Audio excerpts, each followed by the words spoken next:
Chez les gorilles, on a une très grosse différence entre les mâles et les femelles, tant au niveau du poids, puisque une femelle adulte va peser dans les 120 kg, tandis qu'un mâle adulte, lui, peut atteindre les 215 kg.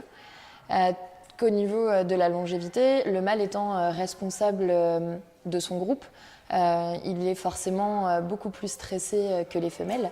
Et comme chez nous, le stress diminue l'espérance de vie, donc les mâles vont vivre moins longtemps que les femelles en milieu naturel. C'est aussi un peu le cas en captivité, mais c'est quand même différent, dans le sens où le mâle a beaucoup moins de choses à surveiller quand il est dans un zoo que quand il est dans son milieu naturel. On estime leur durée de vie en captivité à 40-50 ans. Donc comme je disais, ils vont vivre en groupe. Le mâle est responsable de son harem, puisqu'ils vivent avec un mâle dominant, et plusieurs femelles et leurs petits. Nous, ici, aux Zoo d'Amnéville, on n'accueille que des mâles, simplement parce que dans la nature, lorsque les jeunes mâles atteignent leur maturité sexuelle, donc vers l'âge d'une dizaine d'années, ils vont devoir quitter leur harem. Et à ce moment-là, tous les jeunes mâles vont se rejoindre et former des groupes de mâles célibataires. Et du coup, en zoo, ces jeunes mâles, il faut bien qu'ils aillent quelque part. Et du coup, ils sont accueillis dans des structures comme la nôtre. C'est pour ça que nous, on accueille en tout 7 mâles, répartis dans 2 groupes, un groupe de 4 et un groupe de 3. Alors, il faut savoir que les gorilles, même s'ils sont assez emblématiques du continent africain, sont des animaux qui sont très menacés. Nous, aux Zoo d'Amnéville, on présente des gorilles des plaines de l'Ouest. Et il faut savoir qu'il y a 25 ans, ils étaient à peu près 500 000. Ils sont aujourd'hui moins de 50 000. La plus grosse menace qui pèse sur eux, c'est la déforestation, donc la perte de leur habitat naturel. Et en République démocratique du Congo, qui est l'endroit où on retrouve le plus de gorilles de plaine de l'Ouest, la principale cause justement pour raser les forêts, c'est de creuser des mines de coltan. Et le coltan, c'est un minerai qu'on retrouve dans tous les circuits imprimés de nos appareils électroniques, aussi bien nos téléphones portables que nos ordinateurs, nos appareils photo ou encore les consoles de jeux. Et du coup, un geste tout simple qu'on peut tous faire pour limiter justement le ravage de la forêt congolaise, c'est de recycler nos vieux appareils électroniques. Pour ça, c'est plutôt facile. Soit on va sur Internet, de nombreux sites proposent ce service et en fait, ils vous font parvenir une enveloppe dans laquelle vous pouvez renvoyer gratuitement votre vieil appareil. Donc cela ne coûte pas d'argent à la personne qui renvoie son appareil électronique. Ça peut même lui en rapporter si l'appareil qu'elle renvoie est encore en assez bon état. Et la deuxième possibilité, c'est de les déposer en fait dans des bornes de collecte qu'on trouve dans certains centres commerciaux ou certaines boutiques de téléphonie. Et justement, nous, on en a aussi mis une dans la galerie des gorilles pour que nos visiteurs puissent venir déposer leurs vieux appareils électroniques et participer ainsi à la protection des gorilles.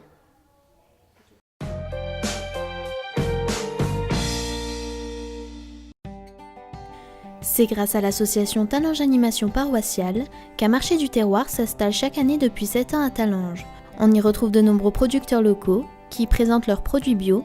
Toutefois, il ne s'agit pas que d'un rendez-vous gustatif. Ce petit marché vous permet également de préparer les fêtes de fin d'année avec l'achat de décorations ou encore afin de trouver les tout premiers cadeaux.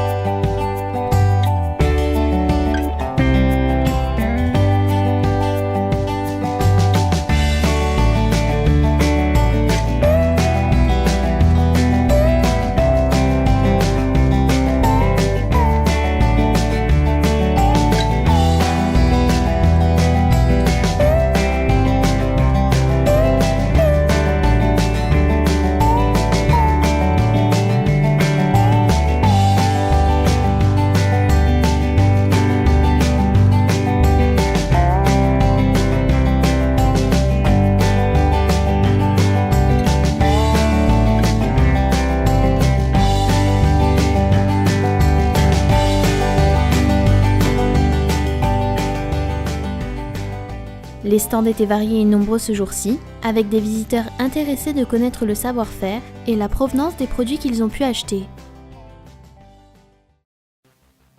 Depuis la rentrée 2015, une demi-journée d'éducation à la sécurité routière est obligatoire pour tous les entrants en lycée.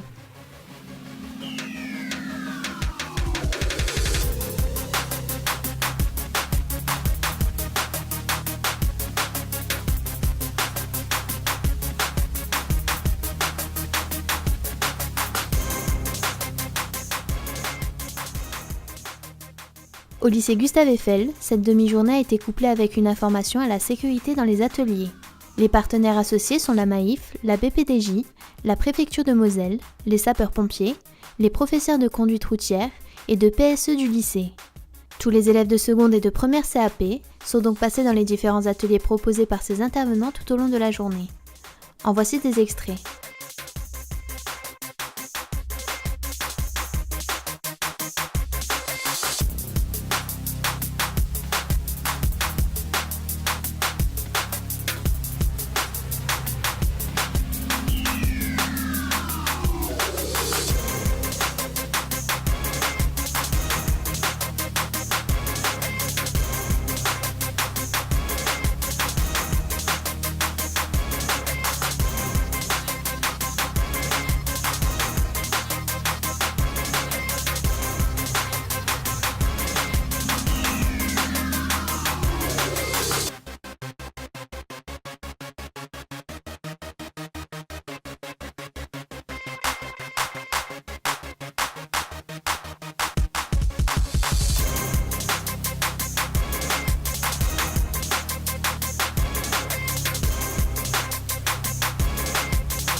L'objectif du gouvernement est de réduire la mortalité routière à moins de 2000 personnes tuées d'ici 2020.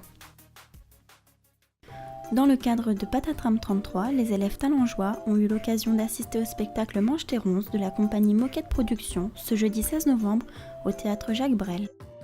À l'ombre des ronces urticantes et épineuses se niche la peur de ces chimères. Où trouver du réconfort quand on a 6 ans et que mamie file les chocottes. Un spectacle d'ombre qui assoit le spectateur sur des chardons ardents.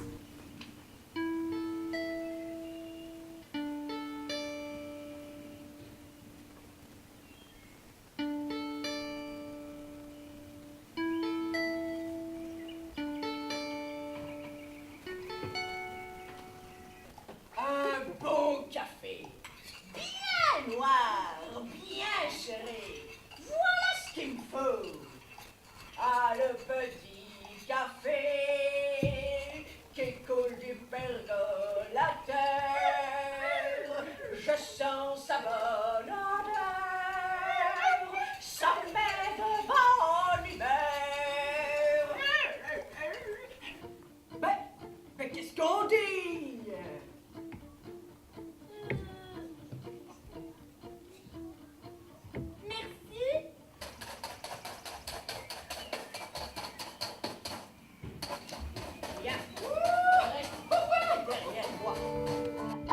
Sachez ceci, petits enfants, cet enfant qu'on devient.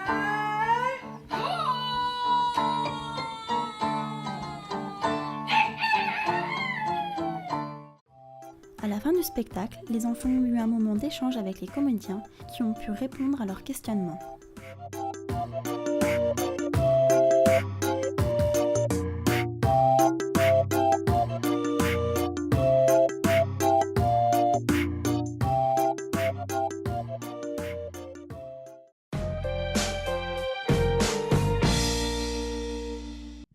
Bonjour Théodora Ramaker-Sevens. Alors, vous êtes marionnettiste ? Non. C'était le non-métier du jour. Donc je suis Théodora Ramakers et j'ai fait les marionnettes du spectacle Manche tes ronces. Merci Théo. Et moi je suis Virginie Gardin, je suis comédienne et je joue donc avec Théodora et Jean-Luc dans le spectacle Manche tes ronces. C'est l'histoire d'un petit garçon qui s'appelle Léopold, qui va chez sa grand-mère et qui ne la connaît pas, qui la redoute très fort parce que c'est une grand-mère acariâtre, qui a un chien très agressif qui s'appelle Moquette. Et il va devoir passer au-delà de plusieurs craintes, plusieurs peurs qu'il a. Et c'est de rencontrer cette grand-mère qui est celle qu'elle est, quoi, qui est Jeanne Rance, donc. Ben, en fait, la technique, c'était d'abord la première envie pour faire ce spectacle. Donc, c'était même pas un choix, ça coulait juste de source. Enfin, je suis illustratrice, en fait, au départ. Donc, c'est via le théâtre d'ombre que je glisse dans le théâtre. Les images viennent et ensuite la parole, le texte et la musique viennent. Donc on travaille plus dans un espèce de collage de disciplines.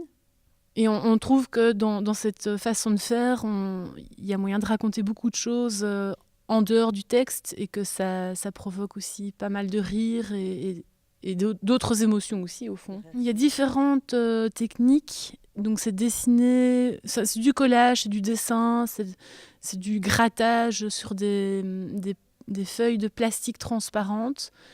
Et puis il y a toutes sortes de matières. Parfois il y a des sacs en plastique qui sont plus ou moins transparents, qui donnent vaguement une couleur.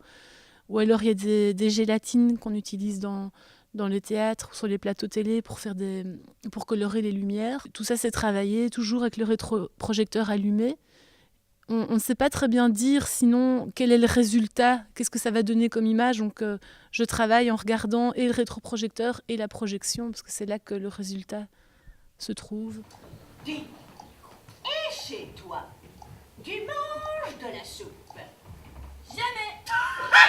Quand je vais dire ça à ta mère, elle sera verte. Pour le jeu, il y a vraiment quelque chose d'assez libérateur qui est le fait de passer par le biais de la marionnette pour pouvoir jouer. Après, l'investissement est le même, je veux dire, vocal, physique, mais il y a quand même, comme un musicien, on dit, se cache derrière sa guitare ou son instrument de musique. Voilà, ici, c'est pas qu'on se cache derrière la marionnette, mais on vit à travers elle, quoi. Donc c'est encore différent. Elle est vraiment physiquement là, tandis que quand on incarne un personnage, quand on joue un personnage théâtral, je veux dire, comme dans le théâtre qu'on connaît, on incarne ce personnage et c'est vraiment via notre corps, via notre voix, via nous qu'il existe et qu'il est. Et là, voilà, on a une image de cette grand-mère, on a le corps de cette grand-mère. Et puis après, on a le corps de ce petit chien, de ce petit garçon. Et nous, on leur donne aussi des indications complémentaires. On donne des choses en plus au dessin. On complète l'image. Comme aussi le son complète l'image totale du spectacle. Enfin, c'est vraiment des...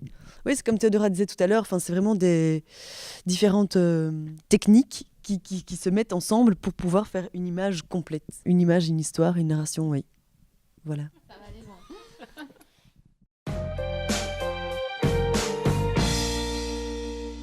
Voici l'agenda talengeois, avec les 3 manifestations qui se dérouleront ces 2 prochaines semaines. Le dépôt des cahiers de témoignages se déroulera le dimanche 19 novembre à 15h30 au café de l'usine du théâtre Jacques Brel. Un super loto est organisé dans le cadre du Téléthon, le jeudi 23 novembre de 14h à 16h30. Le carton est à 1 €, les 6 cartons 5 € et les 8 cartons 6 €. De nombreux lots d'une valeur de 500 € seront mis en jeu sur 3 parties, 1 ligne, 2 lignes et carton plein. Ce loto se déroulera au complexe Raymond Lambert. Attention, les places sont limitées. L'Orchestre d'harmonie de la ville de Talange organise un concert dans le cadre du Téléthon, le samedi 25 novembre à 20h au théâtre Jacques Brel. L'entrée sera libre.